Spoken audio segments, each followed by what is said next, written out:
Hi guys, welcome to Outpost 18. If you've been following the channel, then no doubt my voice is familiar. My name's Liam, and today I'm going to be talking about Darklight Memento Mori, which is one of the games that we stream here on the channel.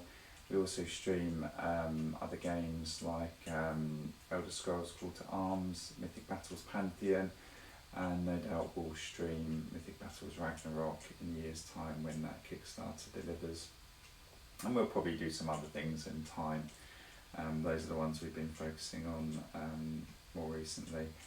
I'm going to be going through character builds for Darklight today because we find that in the community there's a lot of talk about the game being quite difficult and challenging, and it is. If you don't like difficult games or challenging games, this isn't one for you.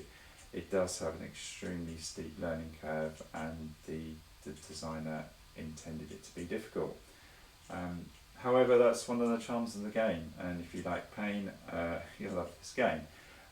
But it's also useful if you can benefit from other people's experience, and I've played through this with a few groups of people now about 5 times. I think it's the 5th campaign I'm currently playing through at the moment.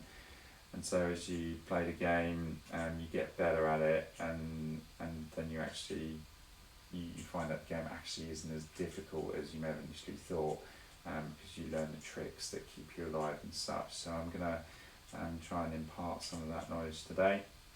I'm going to go through the Necromancer today, because this character I'm running at the moment. There are 9 characters in total, I think, if you include the experimental Scorn Exile, which you can download from Board Game Geek. But today we're just going to focus on the Necromancer. I've got the chat turned off today because this is it's the first time we've done one of these, so if you guys enjoy it, then we'll turn the chat on and can be a bit more interactive next time. So I've got the revised, I've got many cards here because the Necromancer is not a straightforward character to use. I've got the revised Necromancer card here from Board Game Geek. So I'm just going to go through the stats and see what you can do. So it's got a melee of 5+, 1 attack hits on a 5+, for ranged 1 attack that hits on a 5+. So it's pretty terrible, frankly, as a starting character. He's not particularly great at melee or ranged attacking. He's got 13 health, which is okay. His sanity is 9, that's excellent. His initiative 2 is terrible. And frankly, it's so bad that I don't think there's worth even trying to buff that, because even if you sink a lot into that with like tattoos and lanterns and stuff, it's still not going to be particularly great. His movement is 4, which is average. So strength is 2, which is really low. His perception's actually really good, it's 4. His mind value is excellent at 6. His charisma is 2, which is awful. Agility 3, pretty average, and again his endurance is 2, is very low. Now he focuses mainly on summoning invoked minions, which is great because these can be used to tank hits. So if any of these invoked are standing next to a Necromancer, or rather if any of them are eligible to take the hit in lieu of the Necromancer, then they can do so. So he can pass hits over to his invoked humans, champions, golems or Necroblows. They can just suck all that up for him, which is great. And that makes him extremely tanky, and that ability alone is gold dust. Looking at his build options, his skill cards, I'm going to start with the Necroblows, which is one of the minions he can invoke. So I'm just going to pop that there. I'm not going to read all the guff. You can read that yourself if it zooms in. That's a level 1 skill, so you can start off with that, and you can immediately start summoning a Necroblow. It is, let's have a look. So I'm just looking at the card for it here. So to summon it only costs, it costs 3 source, However, the main thing is the upkeep is only 2. So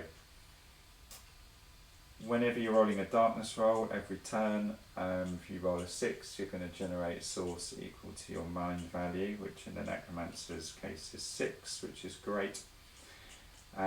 But typically you're going to be rolling between 2 and 5 on a d6. So you're going to be generating half your mind rounded up. So you're going to be generating 6 source. Given it is half your mind rounded up, I think one of the best tattoos you can go for quite early on is source swells, because that does allow you to push your mind value up by 1 when you're generating source. So the fact that you're going to be on 7 for the purposes of generating source, if you roll a 6 you're going to generate 7, if you roll between 2 and 5 you're going to generate 4 as opposed to 3, so that's pretty useful. It's worth getting that tattoo early on. But back to the upkeep limit. So the upkeep is 2, so that upkeep always comes off the upper limit, which can be quite confusing and can be difficult to wrap your head around. But if your darkness roll is 6 and you're generating 6 source, if you've got a Necroplate floating around, that upper limit of 6 is therefore going to drop to 4. If you roll 2 to 5 for darkness, so you're generating half your mind rounded up, so 3, because his mind is 6, so half of that 3. If you've got a Necroplate floating around, it won't affect you whatsoever, because that upper limit of 6 is reduced down to 4. The fact that you've generated 3 source makes no odds. If you had 2 Necrobloats in play, so your upper limit dropped from 6 to 4 to 2, then it would make a difference. And if you rolled 2 to 5 in darkness, you wouldn't generate that 3 anymore, you would be going down to 2. So for the most part, the upkeep isn't a problem unless you've got a lot of minions in play, or invoked in play rather. And as you progress your character, you're going to be increasing your mind value anyway, so it starts to become a bit of a moot point, frankly, at the later levels.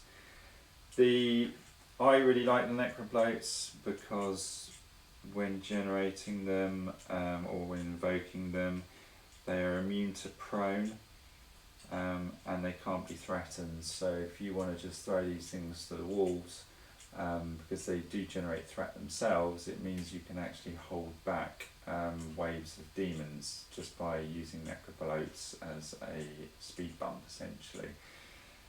That is gold dust, and because they're initiative 9, you get to move those pretty quick, pretty early on in the combat sequence. So it's very rare that you can't just throw these to the walls and hold back demons. Yes, they'll get killed pretty quickly. I mean, a level 1 that only has 6 health, they're not going to survive more than a few hits. But it stops the bad guys closing in on you at the end of the day. And you can always invoke another one. They've got a movement of 5, and they can move twice because they can't fight. These aren't designed for combat, these things. But the fact that you can move them 10, therefore, if you're running them or flapping them really quick, is useful. So initiative 9 with a movement essentially of 10 is great. You can really tie down the enemy with those. Or if you've just got them standing next to you and you take a hit, then you can have the Necroblow take the hit as well, as long as it's an eligible target. So that's also really useful. And when these things die, they remove 2 wounds from the Necromancer. So if they do die, it's not the end of the world. You're going to get some life back if you need it.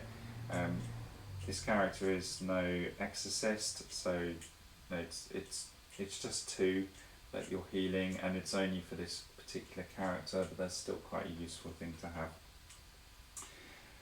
What really makes these things shine is each one you have in play increases your health points limit by 3. You get +1 to strength, perception, and +1 to hit, which is excellent. Now, you might argue, what's the point in essentially polishing a turd? Because if this guy or this lady, if you want to play a female Necromancer, and the female one is, oh I haven't got that here, it's on the back of the original card, exactly the same stats, but they start off with 5+ to hit in melee, 5+ to hit in range, which is pretty awful. So you might think, well, what's the point in trying to buff that? Because you might as well just pick a Black Knight or a Nephilim or Revenant or whatever, Outcast, and just start off with a better hitting potential in the first place. And that's a fair point. However, the Necromancer is a bit of a jack of all trades, and he can become quite good at a lot of things. So we talked briefly about tanking. He's really good at that, which you could argue that the Outcast isn't. Also, he can become quite good in combat. He's pretty good at spell casting. So he's a good all-rounder, essentially, once you learn how to use him, or her. So if you've got 2 Necrobloats in play, for example, suddenly your 5+ to hit in melee or 5+ to hit in ranged will be a 4+ or a 3+, which is excellent. And when you start combining that with things like a crossbow, which gives you +1 to hit with ranged attacks, suddenly you can be hitting on 2+, which is excellent. Especially when you factor in the Necromancer's perception, which is 4. That's really decent. And with 2 Necrobloats in play, if you remember that each one increases your strength and perception, you're suddenly going to go up to perception 6 with 2 Necrobloats, and you're going to be hitting on a 2+. And also the Necromancer picks up an additional ranged attack when he levels up to level 2. Just checking the Accursed guild chart here, make sure I've got that right, and he does. So you can quite easily get 2 shots coming out of this guy with a crossbow, hitting on 2+ at perception 6. That is really good. The only person who's really going to bet at that is the Outcast, whose bread and butter is shooting, obviously. So that's decent, and as we go up through the kind of the Necrobloat skill tree, you've got Necro Swarm, so that is a level 3 skill. So that's going to let you get your second Necrobloat into play. That's really useful. There are some other things as well, so let's make sure I say this right. Psycho Necrosis. That's a mouthful. So this one, each living Necrobloat increases the Necromancer's mind value by 1 as well. So that's great. So the fact that you've got Source tied up, keeping these things in play, starts to become a moot point, because these things will increase his mind anyway. So with 2 Necrobloats flying around, his mind value is then going to go up to 8, which is great. And you couple that with the Source Swells tattoo, which allows you to generate an extra, essentially your mind is increased by 1 for the purposes of generating Source. Suddenly you could go up to a mind value of 6, 7, 8, 9 for the purposes of generating Source. And when you do generate Source, it's always half rounded up, so your average dice roll for a darkness roll is going to be 2 to 5. So that half of, did I say, 6, 7, 8, 9. So that 4.5 is going to round up to 5. So on an average roll, we're going to be generating 5 Source, which is really good. And you can use that on spells and stuff, which we'll talk about later. Also, Psycho Necrosis, for every 2 living Necrobloats, Necromancer also gains +1 to ranged attacks and to melee attacks. So suddenly you can be putting out 3 ranged attacks hitting on 2+. If you've got 2 Necrobloats in play and you're using a crossbow, 3 shots hitting on 2+ with a perception of 6, and your mind is increased. That's really good. That's really nice. And nothing to be sniffed at. So a bit of a sniper.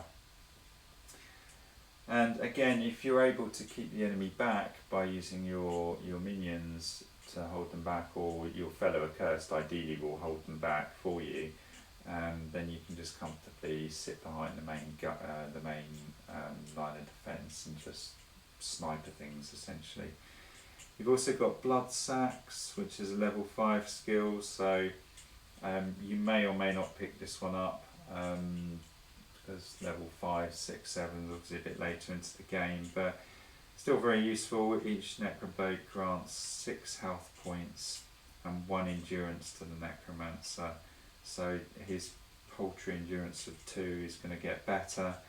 That's going to increase up to 4, and the extra health is great as well. So these things, and if you can get 2 of these in play, they're really, really good. They will buff this character no end, and you can end up with a really good sniper. You could end up with a character which is alright in combat, but personally I think because of his high perception starting value, I think he probably lends himself more to shooting. What is a bit of a nuisance is you need a catalyst item in order to use source. So he does start off with a sacrificial dagger, which is great, but you can't shoot with that. And once you've summoned your invoked, yes, you can then switch to a crossbow, because your invoked will remain in play until they're killed or you decide to get rid of them. And whilst you can do that, it's a bit of a pain because you've got to remember to constantly juggle items all the time. You've got to have a catalyst item one moment, start summoning this stuff, and then you've got to switch to like a ranged weapon so you can then start shooting with your enhanced stats, or maybe use a melee weapon and start attacking with your enhanced stats. So you're constantly juggling items, which can be tricky. For that reason, if you find a nice item like a crossbow, a decent one, which is going to give you a little bit of extra damage. I think there are 3 different crossbows. You've got light, medium, heavy. The heavy one has quite a high strength requirement, I think, so Necromancer may not be able to take that early on. But I think even if you go for the medium one, it's got a decent range. I think it gives you +1 or 2 damage. I think it's +2 from memory, which is quite good. There's no reason why you can't smith an item like that and stick a gem in it, and if you do that, you then make that item a catalyst item, so that way you can just have that crossbow armed all the time. You can be shooting with your 3 shots, hitting on a 2+ with perception 6, with your mind buff and your endurance buff and all these other buffs, getting life when they die and all these things. And you don't have to worry about swapping items all the time, so that is really good. So that's the Necroblow. They don't attack, they're useless for that kind of thing. If we look at the Bone Golem, now this has to summon it is 4 source. So early on in the game, you can't summon this thing unless you roll a 6 on the darkness roll and suddenly end up with 6 source that you can use. And even if you do that, the upkeep is 4 source. So in subsequent turns when you roll 2 to 5 and you're generating 3 source, that upkeep level, so your maximum is 6, that's going to drop by 4. The maximum source you can then lay your hands on is 2. So this is quite a big investment, especially early on in the game. It's also initiative 2, which is terrible. It moves 4. You can run it, so that's kind of useful, I suppose. You can potentially move it up to 8 if you need to, and it can attack, and that's its main strength basically, because when attacking, this thing is a bit of a beast. It does 2d6 damage plus whatever its strength is. So a level 1 its strength is 4. So 4 plus 2d6 is excellent, and the life or health on the golem is not bad. Starts on 8 and then that rapidly increases to 10, 12, 14, etc. So for fighting, this thing's pretty decent. the main drawback with the Golem is the fact, well, in my opinion, is the fact that it takes up 2x2 squares, so it takes up a huge amount of space. Therefore, trying to position it is difficult. If you're playing single player, then this is probably really good. You can use this to basically to create a shield, and you can sit behind this thing, and provided you're not ambushed, you can just fire away with your crossbow whilst this is just smashing things apart, and that's great. However, your crossbow is not going to be effective because you won't have those Necroblows, you won't have all those buffs. This thing requires such an investment that it's very unlikely that you'll be able to have a Necroblow in play as well anytime soon. That's more endgame stuff when you get to low levels, level 6, 7, 8. So it's a tricky one, this, but it does deal colossal damage. 2d6 damage is always good, plus the strength bonus. It does have some additional cards that go with it. So there's the, I'll just remove these, there's the Invoke Golem card, which is a level 1.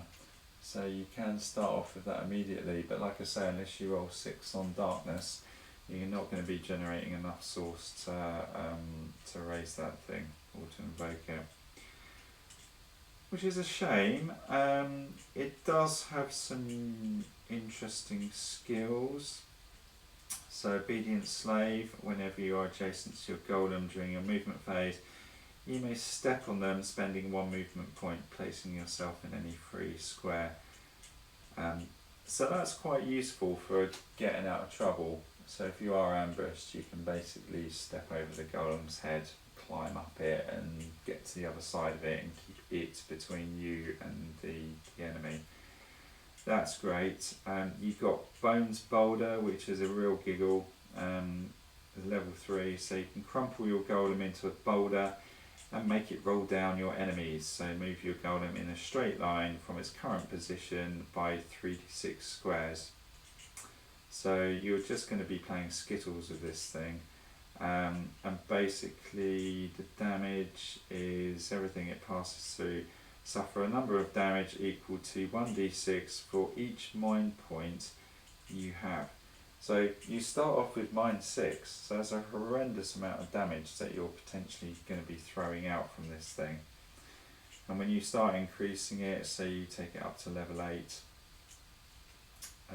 1d6 for each of those 8 mind points is horrific. So that's really, really good, and I don't think you have to take an instability test either when you do that. But that's very situational, that skill. In corridors, great. And also you've got to re-invoke it afterwards, so if you roll poorly and you don't flatten everything in front of you, you've just thrown your shield away and then you're going to be in trouble. Cage of Bones. I haven't used this one before, so the Golem may now move, stop or be summoned within the square containing the Necromancer, so long as the other 3 squares are free, which is going to be difficult. When the Golem stops on the Necromancer, no character has line of sight to them.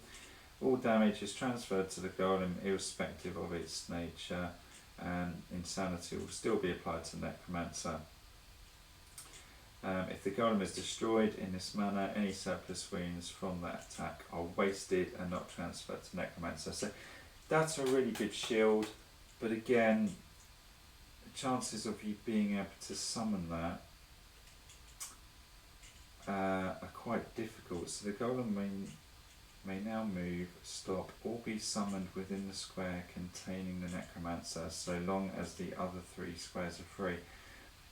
Getting that many free squares is extremely difficult.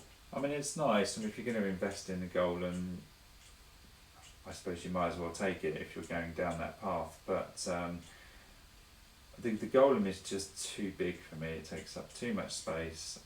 It makes it difficult to manoeuvre. If you're playing in a group of people, you just don't think it's viable. It's with 3 other Accursed running around, or even if you've got a couple of other Accursed running around, it just gets in the way. And coupled with that poor initiative of 2 means it's always going to be lagging behind essentially. And to be frank, you probably want your fellow Accursed on the front line. You're going to want a black knight on the front line with parry and riposte, or a Nephilim or whatever, because they're going to deal more damage than the Golem. 2d6 plus strength damage is really, really nice, but once your fellow Accursed get up to speed, they're going to be doling out a lot more damage. And then you get on to, we've got the Invoke Champion, which is a level 1 skill. I quite like this.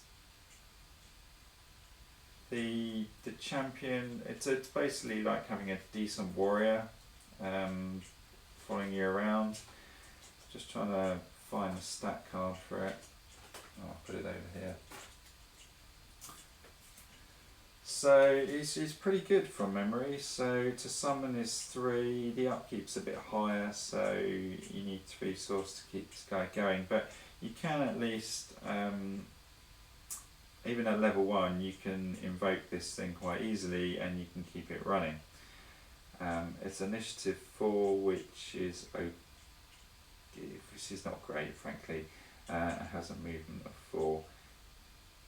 However, this guy is effectively like having another Accursed on the table. His melee is 1d6 damage, plus whatever his strength is, so his strength starts at 4 for level 1, which is pretty decent. And his range is 5, and again that's 1d6 damage, and again his perception is 4, so much of a muchness. That's pretty good. It looks like he hits on the 3+ for both melee and range, so 50-50 chance of hitting, and that doesn't change as you go up through the levels, so I guess that's okay, that's pretty decent.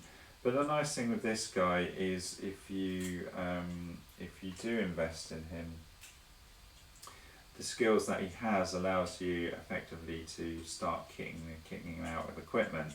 So if you look at level 2, you've got cranial protection. The champion now has a head slot, so that's pretty decent.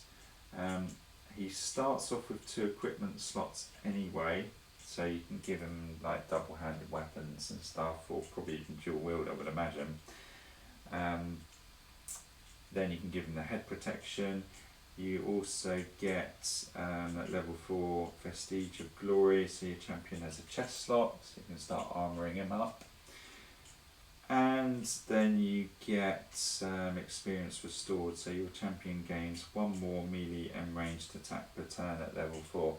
So it's pretty good. It is like having another Accursed on the table. If you kit him out with some decent armour and stuff, it can be good. So for me, the Dark Champion and the Necroplates are really good, and there's probably some merit to, if you can at the later levels, maybe having a Necroplate and a Dark Champion. I quite like having 2 Necroplates, but then I tend to play a lot of Accursed, so I don't have to worry too much about defending myself, so I can focus more on buffing my character. But if you were playing on your own, maybe you want to think about having a Dark Champion and a single Necroblade for argument's sake. Probably be quite a good combination. Incidentally, the Necromancer is probably one of the few characters that you can play solo realistically. Playing Darklight solo is incredibly difficult, and there are some characters where there's no point in even trying, like the Revenant. It's just too difficult. The Nephilim can go solo, probably the Exorcist, and the Necromancer works pretty well, though you do get into trouble when you roll 1 on the darkness roll and you're not generating any source, because you need that source to basically create all of your minions. So he's good. I like the Dark Champion, and if you can combine that with Necroplates, fantastic. So then we get on to the Invoke Humans. I find these quite difficult to work with, so again there's Invoke Human at level 1. They are not particularly good. Initiative 4, which is the same as the champion, a movement of 3, a bit slower. They cost 3 source to summon. What is nice about them is they only cost 1 source to upkeep, and that is excellent. And I think eventually you can have quite a few of these.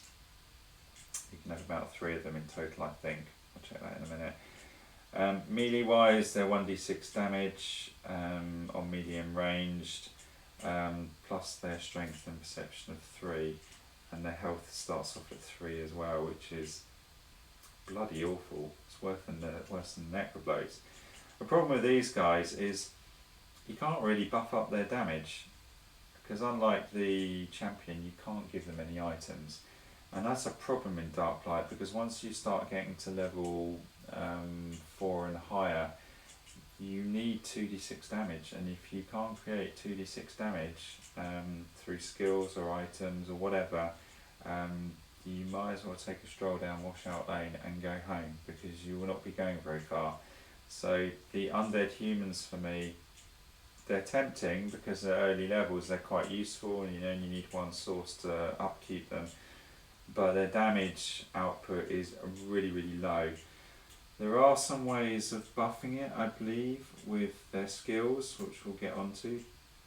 So you've got Bones Hoarder, level 2, so the summon limit of humans is increased by 1, so that's the same as the Necroblow one.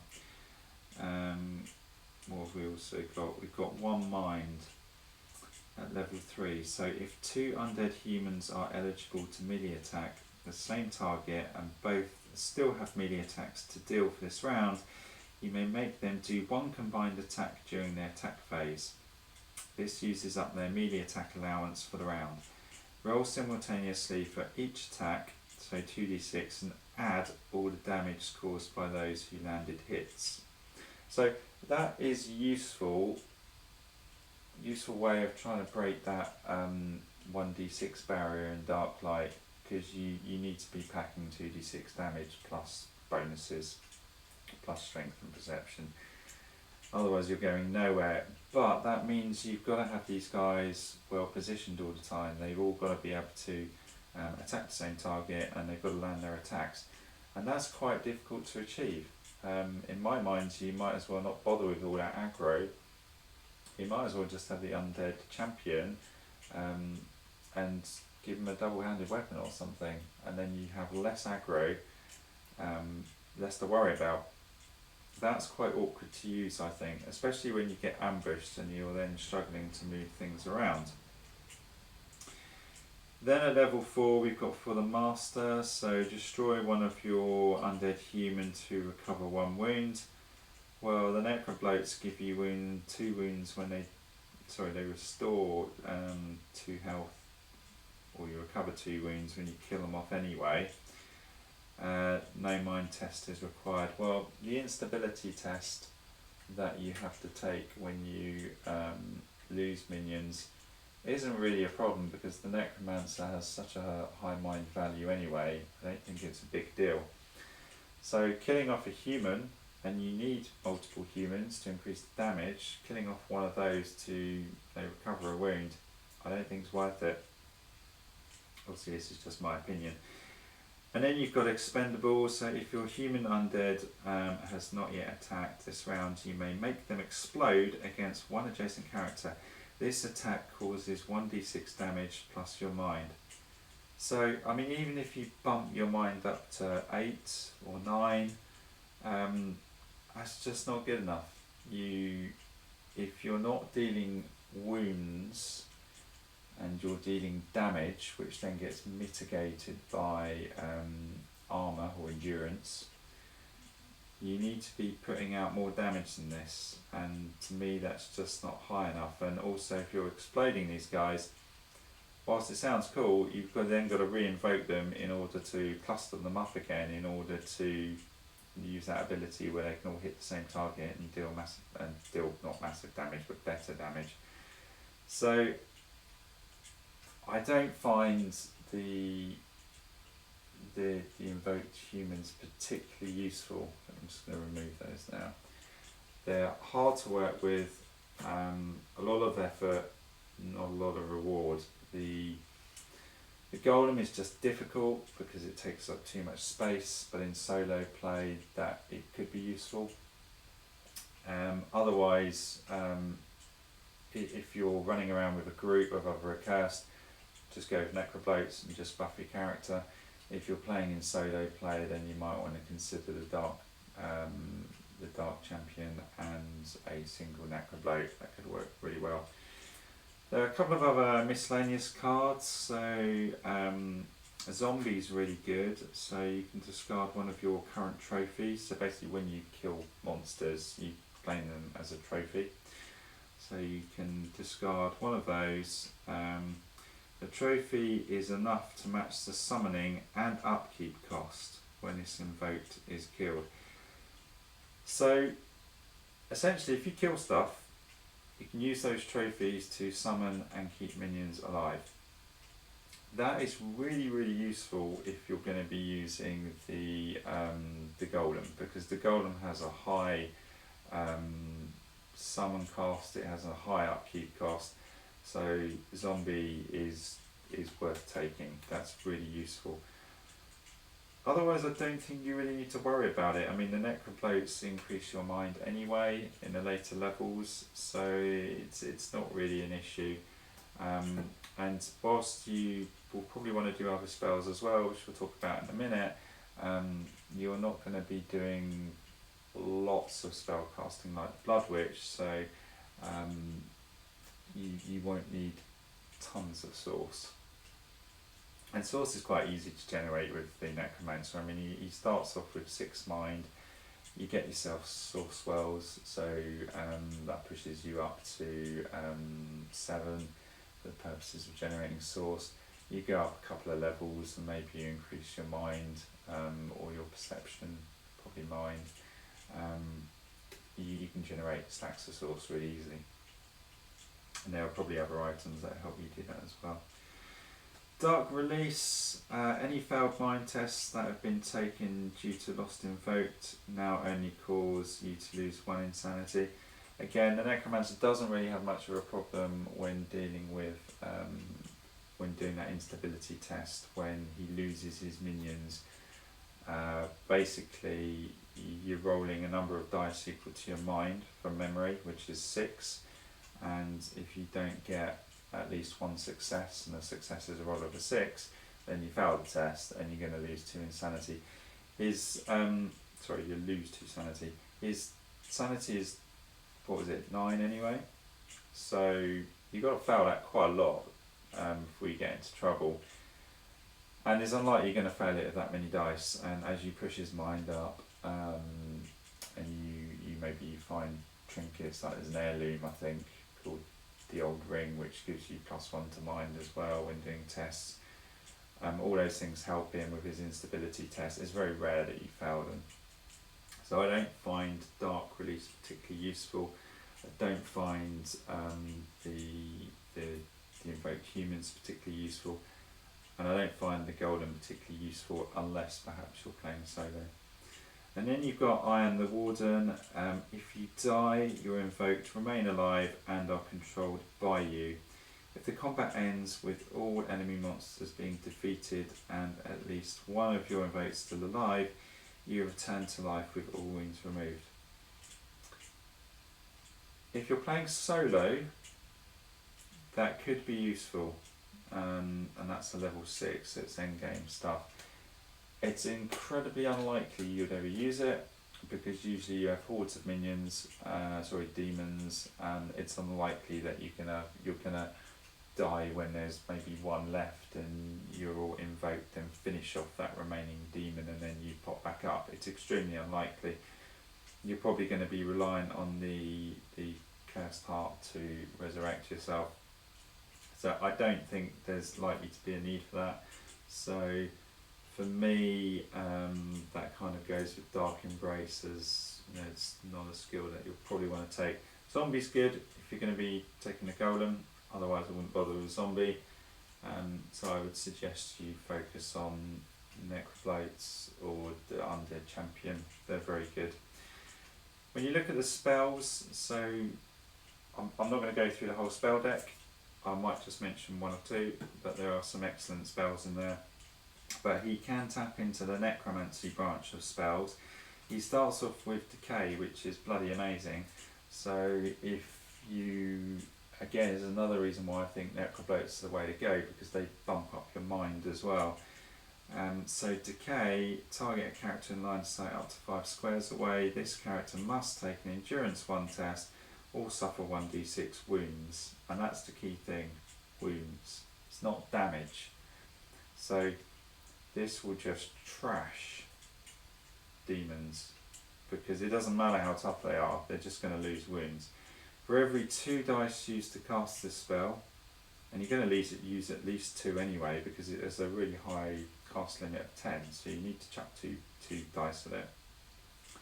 So for every 2 dice used to cast this spell, raise the endurance test by 1. So pretty much all the time, whoever you're targeting is going to have endurance test of 2, which means that whatever endurance is, let's say it's 5 and they're rolling 5 dice, they've got to roll 2 6s, otherwise this spell is going to take effect and they're going to lose wounds. And also, for every 2 dice used, you raise the endurance test by 1 and you add +3 to the number of wounds caused. So this is horrific. If you throw 4 dice at this, you're easily going to cast it, you'll smash 10.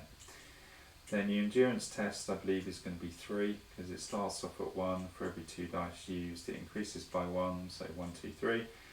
And then you're going to increase the wounds by +3 and then +3 again. So the number of wounds will be d6 plus 6. So on average, you're going to be dealing 9 wounds, which is great.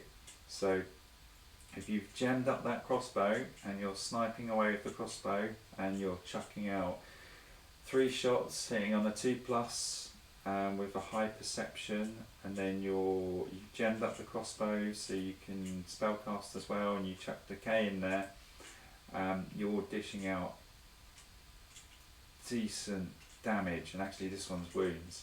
So I think crossbows are 2d6 plus 2 for a middle of the road crossbow, plus its perception of 4, which will get buffed up to 6.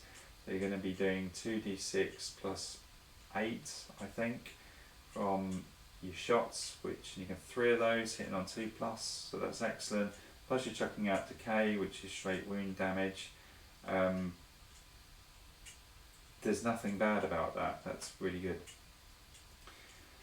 These other ones aren't so great, but they don't cost as much. Well, if we look at Mark of the Dead, you only need the 6 to pull this off, so I mean you could just chuck 1 dice at this and see if you happen to do it. But choose 1 character in line of sight and mark them. They will remain marked until you mark another character or combat ends. For every source dice used to cast this spell, a target will receive 1 additional damage from each hit caused by an invoked. Well, the Necrobloats aren't attacking anyway. It's only +1 damage for each source dice used, so it's not big beer, and damage gets mitigated by endurance anyway. If that was wounds, that would be useful, but it's not, it's damage. So for me, probably goes in the useless pile. Again, this is just my opinion. Then you've got Skeletal Hands, 7 to pull this off. Target a map tile in line of sight and place this card beside it until the start of your next turn. Every enemy of the caster will have to spend 1 additional movement point to shift their miniature 1 square for every 2 source dice used to cast the spell after the first 2. Okay. That's okay. I mean, I suppose you could use that to slow the advance of the enemy down, but again, you can use Necroboats to do that, so I kind of think, well, what's the point in going through all this effort when you can just chuck a minion down there, which is easy to summon, and if it dies, it gives you some life back, and you just re-invoke it. And if you're playing with other Accursed anyway, you don't even need to do that, and you don't necessarily need to slow the enemy down, because they'll just crash against your exorcists, your Nephilims, and I'll have to deal with those instead. What is useful though, and this is not particularly difficult to get, if you go to the Dark Enclave where you learn spells, I think it is. And do this early, because things can go wrong at the Dark Enclave and you can end up permanently killing your character, so you don't want to do that in the later levels. But if, say, the first time you go to town, you go to the Dark Enclave and you just chuck a ton of dice at the rollouts in there, which I'm not going to go through, and you focus on the Lebithia spells, there is one in here called Manipulation, which I'm going to try and find. Where's it gone? Okay, I don't have it here, so it's in another stack of cards over there. But basically, Manipulation allows you to move your target, and that's gold dust, because if you're, and from memory you can move a target by a number of squares equal to the number of dice you throw at it, and it's not a particularly high casting value, so if you throw like 3 dice at it, you will cast it and you can move your target 3 squares. That is great if you want to mess up bosses, so you can move them away and then you can throw a Necroblow forwards and actually keep them away, because they've got to waste a turn trying to destroy your Necroblow before they can re-advance. Likewise, if you need to get a move on, you can target yourself, make yourself move quicker, or get yourself out of trouble, because I think Manipulation also ignores threats. So if you're bogged down in combat and you need to get out, you can just manipulate your way out of harm's way. It's also useful for your fellow Accursed. You want to get them into combat, you want to make sure Black Knight gets into combat, you give them a speed boost and in they go. It's a really good spell, and it's one I recommend you pick up early. Just go to the Dark Enclave, target Lebithia spells, because there aren't many Lebithia spells, and just try and pull it out. It's really useful. So for me, if you're playing in a group, a good build is Necroplates, shooting with crossbow, then you're using Decay, which, where is it? Here it is. Just pop that there. Use Decay as well. And if you've gemmed up your crossbow, you haven't got to swap between a catalyst item, you can just hold a crossbow all the time, still use spells, still invoke stuff, and you can do a combination of decent shooting, decent magic, use Decay, use Manipulation. They're really good. If you're playing on your own, you might want to focus more on the Dark Champion, maybe one Necroplate if you can do that, or it might be viable to use the Blood Golem, which can be very good. It's just a lot more hard work because it does take up 2 for 2 squares. It is tougher, it does do pretty decent damage, but I personally wouldn't go down that route. What else to say? I don't think he has a good belt size. It's only 2, so that's not great. It's not terrible, mind you, but it might be worth, if you pick up any oil flasks, hold on to those just in case you do get ambushed if you're playing solo.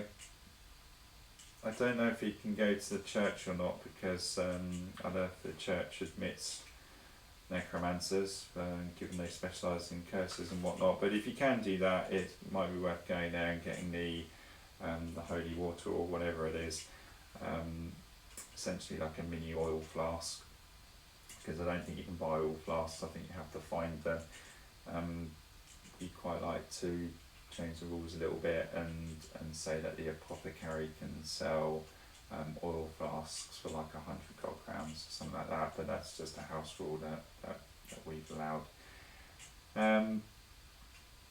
Other than that, you're going to have to focus primarily on on light armours, because if you go for heavy armours it's going to interfere with his ability to spellcast, so you're going to be focusing on leathers. So no-brainers are things like cloaks, or cape I think it is, which gives you +4 to evasion. Leather boots, and I think a shoulder guard is probably light armour as well, that's going to give you a tiny bit of armour and some evasion. But this guy is going to be focusing on evade. He's going to be building up his evasion. He won't be able to acquire many armour points, so your stamina, and you don't have a lot of stamina, I think it's 2 because his endurance is 2.